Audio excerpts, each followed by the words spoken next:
La Côte d'Ivoire va accueillir dans les jours à venir une importante mission économique de la Belgique pour affermir les échanges commerciaux entre les deux pays qui ont atteint 1 milliard d'euros en 2016. Cette mission économique, c'est la direction de la princesse Astrid, sœur du roi des Belges Philippe, qui devrait être accompagnée par des ministres, des femmes et hommes d'affaires représentant 135 sociétés et entreprises belges. La visite de la princesse Astrid après l'Afrique du Sud et l'Angola entend aider des entreprises belges à trouver en Côte d'Ivoire des opportunités qu'elles recherchent, notamment des échanges commerciaux ou des investissements, a indiqué Guillaume de Bassompierre, conseiller économique à l'ambassade de Belgique. À l'initiative de l'ambassade de Tunisie en Côte d'Ivoire en collaboration avec plusieurs entreprises tunisiennes, la Côte d'Ivoire reçoit actuellement une vingtaine d'opérateurs économiques tunisiens du secteur d'ameublement dans le cadre d'une mission de prospection. Mohamed Naoufel Labidi, ambassadeur de Tunisie à Abidjan, a souligné que cette mission a pour objectif d'identifier les besoins du marché du meuble en Côte d'Ivoire, les possibilités d'approvisionnement du marché tunisien en bois ivoirien et d'optimiser les opportunités de partenariat industriel et commercial entre les deux pays dans le secteur de l'ameublement. La Côte d'Ivoire a un gisement, un potentiel de bois qui doit être capitalisé et valorisé davantage, a-t-il ajouté.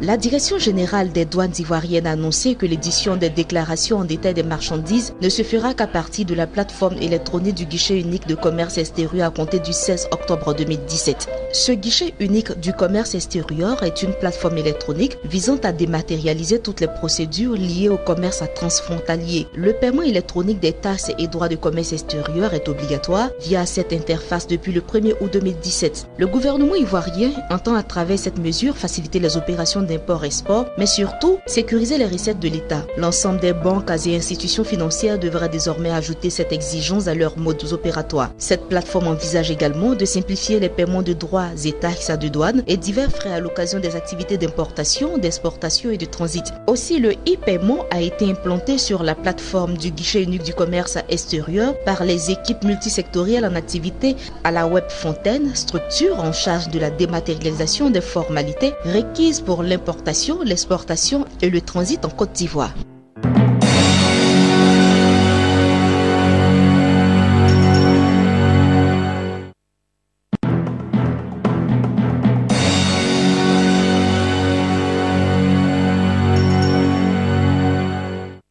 La Banque Ouest Africaine de Développement BOAD, la Commission de l'UEMOA, la Caisse régionale de refinancement hypothécaire de l'UEMOA et la Banque mondiale ont signé un financement de 155 millions de dollars américains, environ 85 milliards de francs CFA, pour promouvoir le financement de l'habitat social dans l'Union économique et monétaire ouest-africaine UEMOA. Les pays de l'UEMOA comptent aujourd'hui 110 millions d'habitants. Cette population sera de 120 millions dans 20 ans, soit le double. La plupart de ces habitants seront des citadins car la zone connaît une urbanisation rapide. Cette tendance va aggraver l'important déficit de logement des pays de l'Union, principalement au détriment des ménages à revenus modestes, sachant qu'environ 45 millions de personnes vivent en dessous du seuil de pauvreté aujourd'hui.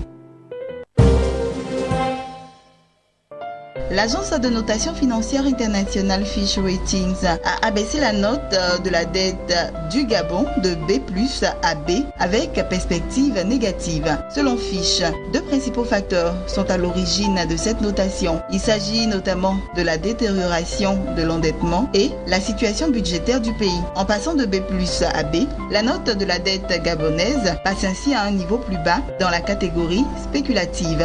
L'agence indique par ailleurs qu'elle pourrait encore l'abaisser dans les prochains mois.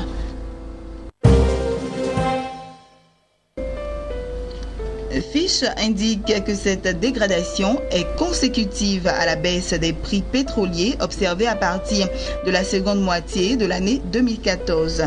Dernier élément, Égypte.